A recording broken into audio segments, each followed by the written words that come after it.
So we kind of previously discussed at birth to 2 months or very early infancy that most movements are comprised of spontaneous movements and reflexive movements. Since we're talking specifically about reaching and grasping or the upper body movement, this would be characterized as spontaneous arm movements or reflexive movements. And then we can also add pre-reaching, which is defined as extending the arm and hand towards an object but not really making contact with that object. Fellon et al. In 1993 had observed infants, specifically 4 infants, longitudinally from 3 weeks of age to 1 year. And what they found in that study is that the transition from pre-reaching movements, where contact is not made with the object, to reaching movements where you actually do make contact with the object kind of happened on average between 3 and 4 months of age. And what they noticed is that this reaching was kind of what they would characterize as ballpark reaching, in the sense that the hands could get to the vicinity of the object being reached, but accuracy may not have been that great. So this could manifest as either overreaching or a misjudgment of depth or other spatial characteristics. But after several months of practice, there was greater consistency in reaching movement patterns, even if those patterns were different from individual to individual.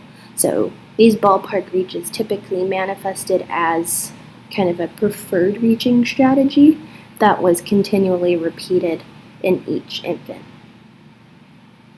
So this kind of highlights that experience plays a role in the refinement of arm control, and thus arm control plays a critical role in performing successful reaches. But with greater experience, more task constraints, more environmental constraints, and interacting with different situations in which you would reach and grasp is important for developing new strategies.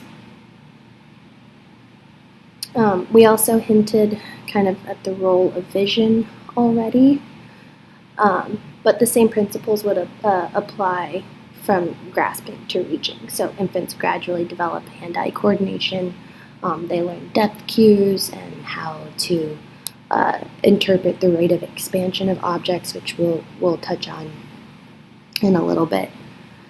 They also use something known as visual motor mapping. This is also referred to as visuo-motor mapping, which is the relationship between target direction and hand movement direction.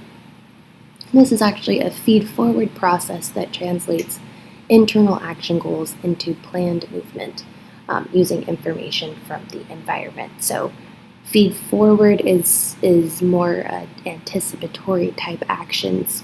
Feedback is what we process after we've already performed a skill. But in relation to the visual motor mapping, Corbetta and colleagues found, or what they did is they tracked the eye movements of infants, and what they found is that infants learned to align their gaze where they reached with time. And in that way, they were able to map their vision, or what they were seeing, onto their arm movements, which is actually how they were performing. So this fits very well into the perception action perspective of things, or kind of how movements would be interpreted from a perception action perspective. Proprioceptive feedback is also important in successful development of reaching. So when the skin contacts an object, usually we get deformation of certain receptors in the skin, and that provides us feedback on how the hand has contacted the object and if the reach was guided successfully. So once infants reach about 6 months of age, they begin to expand their arsenal of reach strategies. And again, this is going to mainly come with more experience with different object characteristics and reaching environments.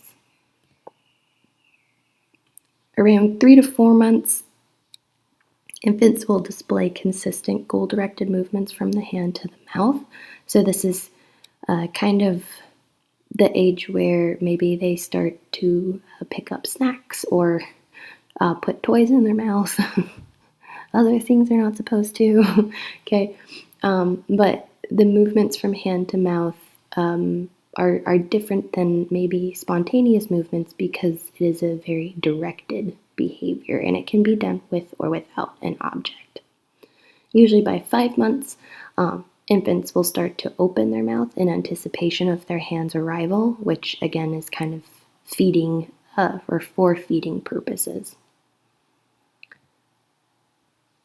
Another type of reach that we might see in the first 2 years of life is differences between unimanual and bimanual reaches.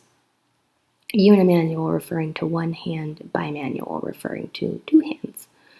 And in the first year, what we notice is that there are kind of a switching off between periods that have predominantly unimanual reaching from periods that have predominantly bimanual reaching.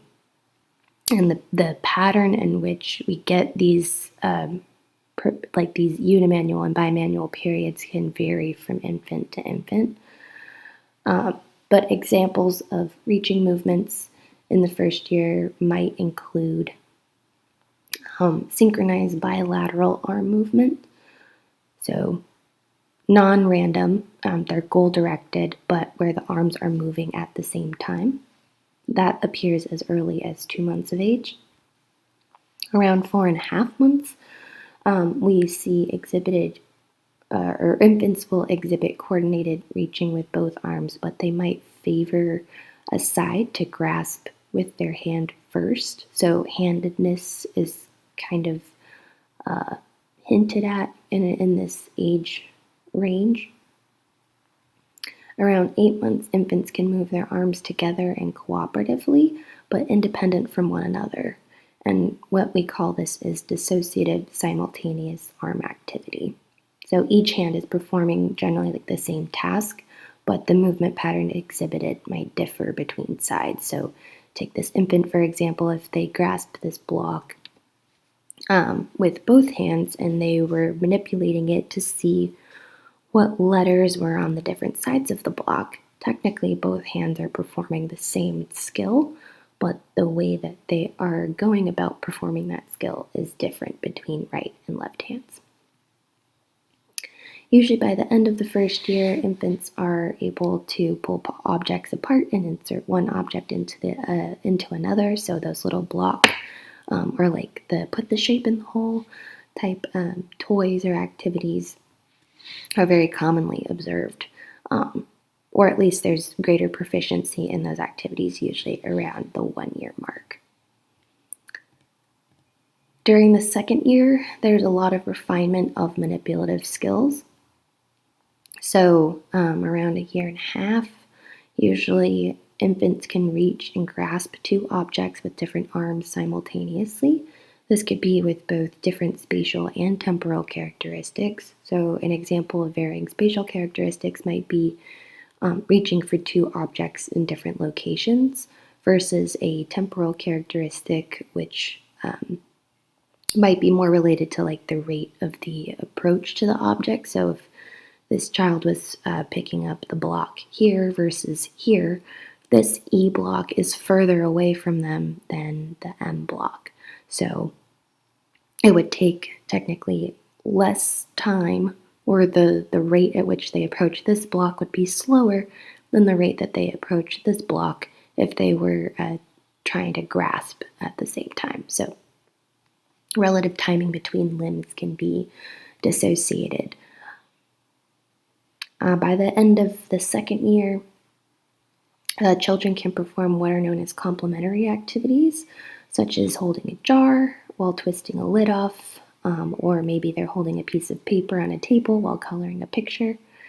We also notice that children are able to use tools around this age. So if you think like holding a nail and like banging a hammer, I don't know why we would give children hammers. That kind of seems like a health hazard. But I know, like, for example, my sister and I had a kitchen set growing up, and there were vegetables, and we had plastic knives, and the vegetables were stuck together with Velcro. So a complementary task in that respect would be like cutting the vegetable in half where it was Velcroed. Anyways, all in all, kind of from considering like unimanual and bimanual reaches, we generally see a gradual shift from more symmetrical reaches to asymmetrical reaches, specifically for bimanual tasks, and then you kind of just sprinkle unimanual tasks in with the bimanual. We can look at some examples of these, or kind of maybe how different unimanual and bimanual reaches are influenced by posture. So postural control is going to be really important for successful performance of reaching, and typically successful performances will be occurring in stable positions. So if we look at the baby in the top picture, they're stabilized by the floor while reaching, and this kind of reflects a set of necessary conditions for ages earlier than 6 to 7 months old, which is before infants can sit unsupported. So usually if we have successful reaches prior to 6 months, it's when they're laying down, or if they're sitting in a supported position. This is in comparison to infants who are 6 months and older, so like the child in the bottom. She's supporting herself while reaching. If she didn't have this sufficient arm strength to support her body weight, her reach for the rattle might not be as successful. Okay, so we need stable conditions for successful reaches. The type of reach or movement pattern performed might also be influenced by postural control as well. So this makes sense if we kind of think about how our center of mass is redistributed when moving our arms. Recall that we're able to consider stability when we look at the center of mass in relation to the boundary of our base of support. So as long as the center of mass is within that boundary, we have a stable condition. As soon as the center of mass approaches or leaves that boundary, that's potentially when we have a fall risk or some type of imbalance that results. So if you think about a symmetrical bimanual task, when both arms are lifted, let's say they're lifted in front of the body in an upright position, the center of mass would shift forward and upward, right? Because it's kind of the average or the net point where all of your body masses kind of converge.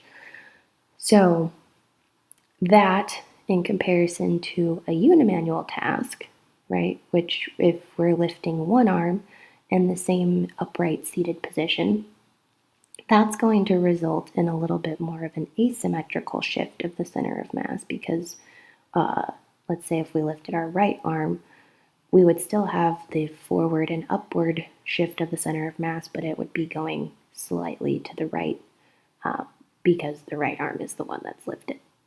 Okay, so an asymmetrical shift in the center of mass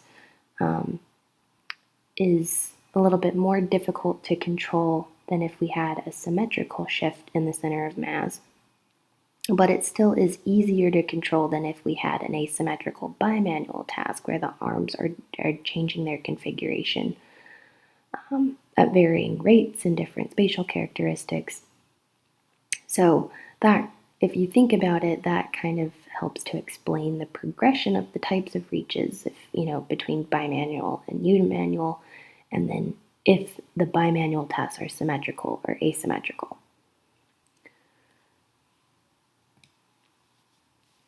When we look at manual performance in adulthood, we've pretty much gotten general trends for both fine and gross motor skills in our older adult populations.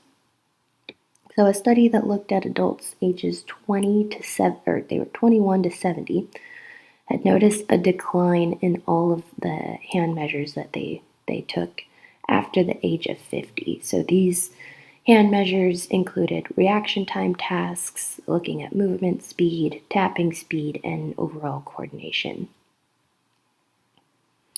Another study by Hughes showed that performance for the time manual performance test as well as grip strength declined over a 6-year period in adults aged 78 and over. And the time manual performance test has a primary outcome measure of the total time that's needed to complete 22 manipulative tests. So the slower they performed, kind of the worse their manual performance was considered. But declines in manual performance in this particular study were primarily associated with a loss of strength, specifically referring to the grip strength test that they did, but also musculoskeletal disorders and disease and joint pain. We also see a regression of the timing of reaching and grasping in older adults.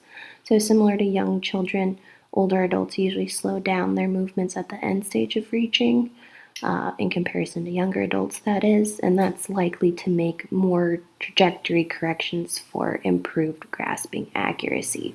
So generally what we notice is that most of the declines in manual performance are related to movement characteristics. However, accuracy is typically maintained. Most constraints contributing to declines in performance of manipulative skills are individually related, for older adults at least. So examples again might include a decline in visual acuity, disuse, so if they're not moving, and then disease. The last type of movement that kind of falls into a reaching and grasping category are rapid aiming movements. So these involve a movement initiation phase where the arm rapidly accelerates to a peak velocity, and then that phase is followed by a rapid deceleration from peak velocity to termination of the movement at a targeted location. In young adults, usually the phases, the initiation and termination phases, are fairly symmetrical. So the relative timing is pretty much equal for both initiation and termination of movement. You can think of this as if you're, going to touch a button on your computer. Sure. In contrast, older adults and rapid aiming movements for them usually begin with less force, and they also exhibit less distance traveled in the acceleration phase, which means there's a longer deceleration phase or more distance traveled in like the later stages of the reach, which we kind of already talked about for non-rapid aiming movements. But again, that deceleration is going to kind of help with improving the accuracy of the reach or aiming, so that they make contact with whatever object they're trying to go for. So these last 2 points, distance travel and acceleration and deceleration, kind of point to the speed accuracy trade-off. Right? The faster you're trying to move, as in rapid aiming movements, the less accurate you're likely to be. So as a trade-off, if you're trying to be more accurate, generally you're going to move slower, which is why I put flash, the 100-yard dash in this, because he's a sloth. Anyways, declines in performance due to aging have more of an impact on complex aiming tasks, so tasks with multiple sequential movements, in comparison to single, simple, or self-paced arm movements. So these declines in performance aren't going to super negatively impact older adults unless we have more complex movements put together. Okay, so that kind of concludes our segment on reaching and grasping. The next segment will be on catching and anticipation.